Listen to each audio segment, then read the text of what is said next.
Hello, everyone. This is Margaret Manning. Welcome to 60 and Me. This is the place where women over 60 come to be inspired. And today we are truly going to be inspired by someone who has lived the most fascinating life. Cindy Joseph, on her profile online, says she is a makeup expert, a supermodel, and now a CEO of a cosmetic company. And trust me, she is all this and a lot more. And I'm so happy to welcome you here tonight, Cindy. Oh, thank you so much. I'm so excited to be here. Well, thank you for being here. So our community, as you know, 60 and Me, has 20,000 members on our Facebook community. And we are all over 60, so like you, have been through tremendous changes in our lives and are constantly, reinventing ourselves. And I would like you to share with our community a couple of the times in your life that you feel you were most transformed and how you came through those reinventions. Wow. Well, I got to head all the way back to the 60s. Things were happening then. Things were really exciting. I was in the San Francisco Bay Area of California, and it was happening all over the world, though. I know it was happening in England as well. And we were the rebelling generation. We never accepted the status quo. So we wanted to reinvent everything. We were not happy with what we were delivered in terms of what was going on politically, what was going on with religions, how people were conducting their lives at home. And we wanted to look up and have some type of, model or, someone to look up to or to guide us. And we looked up and we saw people saying, don't smoke pot, as they were drinking like crazy, or don't have sex before marriage, and they were sneaking over to the neighbors and committing adultery. And, they're saying don't kill people, and the Vietnam War was happening. So we were just so disenchanted and surprised and confused. So San Francisco Bay Area, there was a real strong, condensed area of a lot of new ideas happening. So not only were we saying, no, we don't want that, we were saying, what about this and what about that? Offering ideas. So I was smack in the middle of it. I was marinated in it. And as many young women growing up in America, I was bombarded by fashion magazines and beauty magazines and all of the advertising that said, make sure you start wearing that cream so you don't look like grandma by the time you're 40, and, wear fake eyelashes and pluck your eyebrows, and hair is bad, shave your legs. And everything that I was wrong. And you're at a very impressionable age when you're going through puberty. You look in the mirror and you want to look attractive. There's all that biological stuff going on and the peer pressure and everything else. So I bought the whole package. I wore not only one, but 2 pair of fake eyelashes to high school every day. I spent an hour and a half doing my hair and makeup. Ended up doing my friend's hair and makeup as well. And a big part of it was just fun and playing dress up. But too big of a part of it was doing it out of fear, feeling like I wouldn't be right if I didn't look like I was supposed to, or like the fashion magazines. Mm-hmm. And that went on for a while. And it was painful because I really thought, how am I going to get on with life? I've got to wear this mask every day. I've got to wear this uniform. And then those ideas around me started seeping in. And I started taking a look at not only my life, but kind of the history of makeup, beauty, women, braiding, body piercing, tattooing. And I saw that humans have done that throughout history. But the motivation was not fear. The motivation was ritual, celebration, social placement, all these different reasons, but not women being afraid that they weren't going to get the guy or the job or the friend because of it. And that beauty was actually reflecting something inside of them that was their inner spirit rather than their outer mask. It was something from inside that was being communicated. It's a great, Beautiful. that's a really great story. So then you actually got right into it. I mean, you became a makeup artist, and that's, how did Okay, that so transform you? first I rebelled completely. So that was the transformation. And Yeah. I literally let the hair grow out of my legs, under my arms. I wore no makeup. I wore the same thing to school every day. So as the pendulum goes one way, it went the Mm. other. And I went extremely the other way and became the California flower child hippie. And then later on, I finally kind of came to a happy medium and realized that adorning myself and playing with all of that is fun, but to do it with the right spirit, exactly as you said. Mm. And that was huge. That was a major transformation in my life. And one other transformation was when I was in my 40s and I met a group of people that recognized that women, us, me, are pleasure oriented creatures. Men are goal oriented, men are production oriented, women are pleasure oriented. But I had been living in this patriarchal society thinking I should be goal oriented. And I tried and I tried. It just wasn't my nature. Mm. I bumped into these people that said, it's okay. Live your life according to what pleasures you. Yeah. And that changed everything forever. So when you were approached on the street when you were in your late 40s to take on a modeling career, you had no hesitation because you already were just ready to have fun. So, Yeah. I mean, that was the big question yeah. is this going to be fun? And luckily, I was done with being self conscious and awkward and uncomfortable. I mean, that's one of the beauties of living a long life. Right. The longer you live, the more comfortable you are in your skin. So I was like, fine, if you want to photograph me, great. I wasn't worried about Yeah. looking a certain way or being a certain way. Yeah, it was a lot of fun. So you have already displayed one of the characteristics that I've got to know about you just chatting a few times, and that's your rebellious spirit. And you have a very rebellious spirit towards aging as well. And I think that one of the things we all face every day is this anti-aging message, that when you get older, you have to somehow fight getting older. And all the products you are offered are anti-aging products. But I would, love your opinion on this. I know you have a point of view on this pro-age perspective. The products that I deliver are pro-age products. Mm-hmm. They don't hide, they don't conceal. It's about celebrating your age, your silver hair, your crow's feet, Mm-hmm. whatever you choose to display and strut with style. That's what it's all about. We have all grown up in an anti-age society. So it's interesting to use the word rebellion. I still have a bit of the rebel in me, but a rebel is a fighter. And a lot of people use this term not only anti age, but age defying. So they've got their dukes up. Yeah. And for me, I say, relax with that. Instead of pushing away something you don't want, go positively towards something you do want. So you may want vitality, energy, passion, health. That's really what it's all about. And if you want to be attractive, it's not about the color of your hair or the texture of your skin. What's attractive about a woman is a woman that's enjoying her life.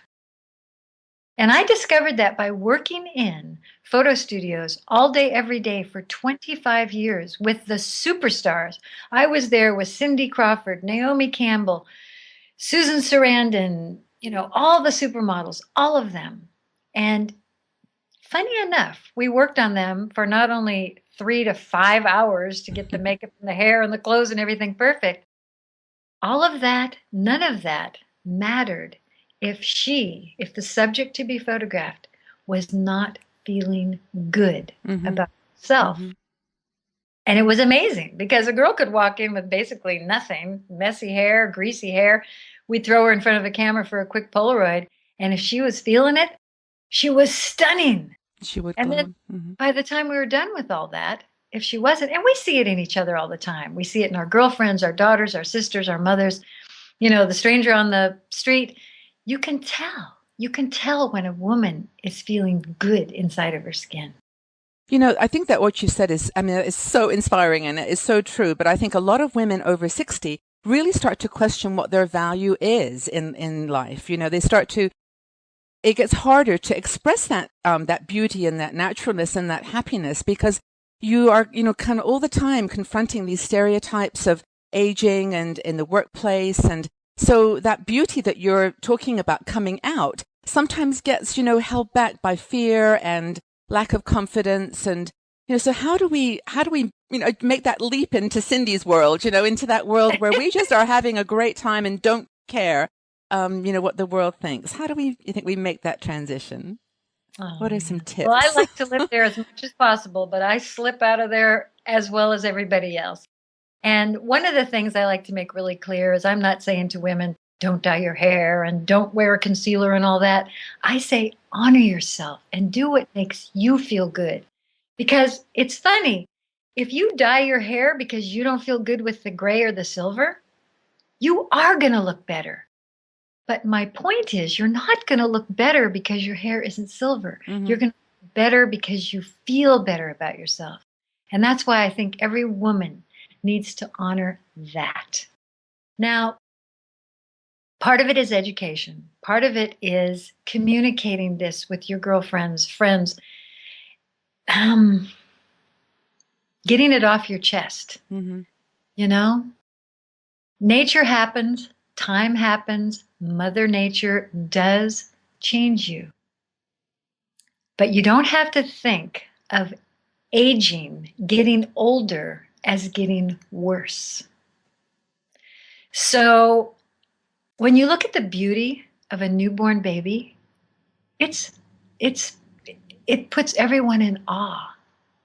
But it is gone a month later. That beauty is gone. But a new beauty takes its place. That sweet, chubby toddler, oof, with the little rolls and that gorgeous skin and the smile. But then that's gone, and we become adolescents. Mm-hmm. And then there's that kind of gangly, awkward, bucktooth kind of, adolescent look. And then there's the pubescent teenager. And then there's the full, fertile childbearing years. There's a beauty to all those stages. The beauty doesn't stop. It continues. There is a beauty to a woman in her 40s that is so remarkable. She starts to get this wisdom in her eyes. Her hands, her skin, we get a little more sinewy. The muscles show a little more. It's really fascinating. So here I am, 62 years old. Now I'm in a spot where maybe the lighting isn't going to show all the details, but I've got the jowls. I've got the crow's feet. I've got the, neck that's starting to happen. I obviously don't dye my hair, but I do wear extensions. That's something not a lot of people know. So I got my little thing about my hair. I like to say it's because I'm a model and I need to wear them, but if I could afford like it. if I wasn't modeling, I would still really enjoy it. Well, what you said, I think, Cindy, that's so important, though, is that all these stages that we go through, all these different aspects of beauty, they all come into their own when you don't define them in terms of anyone else but yourself. And when you're an older woman, your beauty, like you said, it's got, you've got the crow's feet and the jowls, but there's something inside of you that you have to let out. And that's where people connect, at that point of honesty and authenticity. And we have a ton of women in the community who they're just living it right on the edge. And I'm always inspired by them. So I think that we've got a voice now, that, is really unique. And I know, you've got that intention to speak as loud as anyone, to make it real, to live your life real in a reality. I love your spirit. When you start talking and you get that light in your eyes, and it's like you could be 12 years old, you could be 85 years old. It's your spirit that I see. It's so exciting. And you're doing the most amazing thing, because creating community, we are herding creatures. We are tribal creatures. We need each other, and women need each other. And the funny thing is, we'll look in the mirror and we'll think, oh, it's not right. We have to change it. But when we look at our girlfriend and she starts complaining, we rally up to her, start letting her know, oh my God, you have no idea how beautiful you are, and funny and clever and this and that. And we need to be that nice to ourselves, you know? I think that's typical of women, though, isn't it? We're always really sweet and kind to everybody else, but this positive self-talk comes harder to us. It's harder to reassure ourselves. But you know, Yeah. I'm really, I mean, I love chatting with you about all these things, but I would actually love to talk to you about beauty because you are beautiful and you've come up with some amazing products for women. And I want to make sure we talk about those because I want our community to know that, you know, this is all there for them. So you have a product line called Boom, Boom, Boom, Correct. as in Boom. boom. As in, boom, it's a revolution. It's a pro-age revolution. You are the right age. You are the right color. You are the right shape. You are the right size. You are the right texture. You are right just the way you are. So, Boom products are about looking like yourself. However, when you are at your most attractive, it's when you're turned on and excited and passionate and happy. And because I've been looking at women my entire professional life in the photo studio, I notice that when we get really happy, our circulation revs up. Mm-hmm. We blush. And we don't just blush in our cheeks, we blush in our lips, across our forehead, down the sides of our neck. Our circulation revs up, and the color shows up where the capillaries are close to the surface. Mm-hmm. So I have created Boomstick Color. And this color is universal. Believe it or not, the pale porcelain skinned woman can wear this Mm-hmm. as well as the chocolate skinned woman can wear. It looks super dark. Boomstick Color. It looks really Yeah, dark, yeah. but it's very sheer. Yeah. And when you blend it, what happens is your skin tone comes through and customizes it for you. I used a color very similar to this for 25 years on every skin toned woman and every aged woman.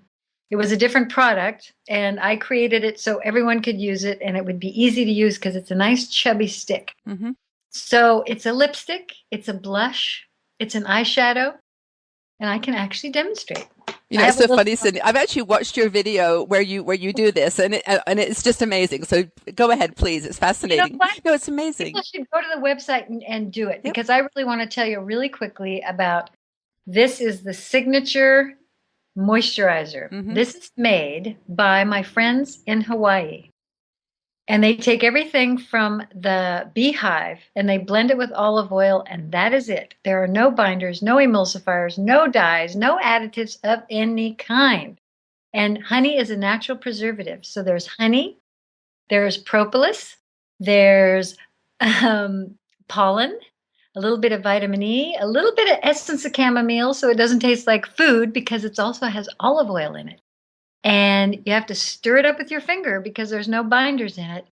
And I am getting reports that this is not only an incredible moisturizer, but it's clearing acne, eczema, psoriasis, crazy stuff.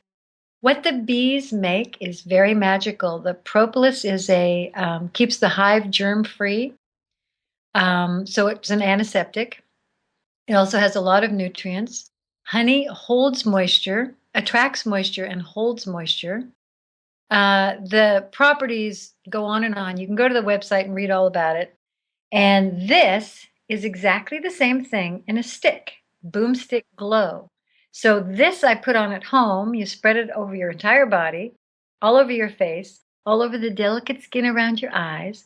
And then you take off. And if you want to touch up during the day, you can use Boomstick Glow. You can use it on your cuticles. You can use it on your lips. You can use it to clean up any eye makeup that may be smudged under your eyes. It's very universal and really, really great. And one of the things I really want to say is the skin on your body is the same cellular structure from the top of your head to the tip of your toe. You do not need a day cream, a night cream, an eye cream, a face cream, a hand cream, a cuticle cream, and a foot cream. One will do it all. And then the last one is Boomstick Glimmer.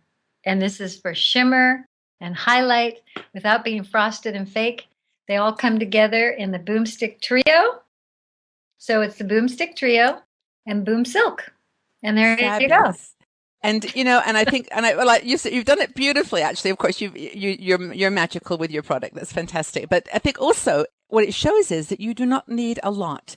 That makeup is not like you started off talking about your transformation was all about makeup being the only thing you thought about. This is only just enhancing that inner sparkle, and you can see that in you. So I'm actually, really excited about this product for you. I think you've touched on a nerve, and I think you're talking a wonderful language. So good luck with Thank it. you. Thank you so much. That was a blast.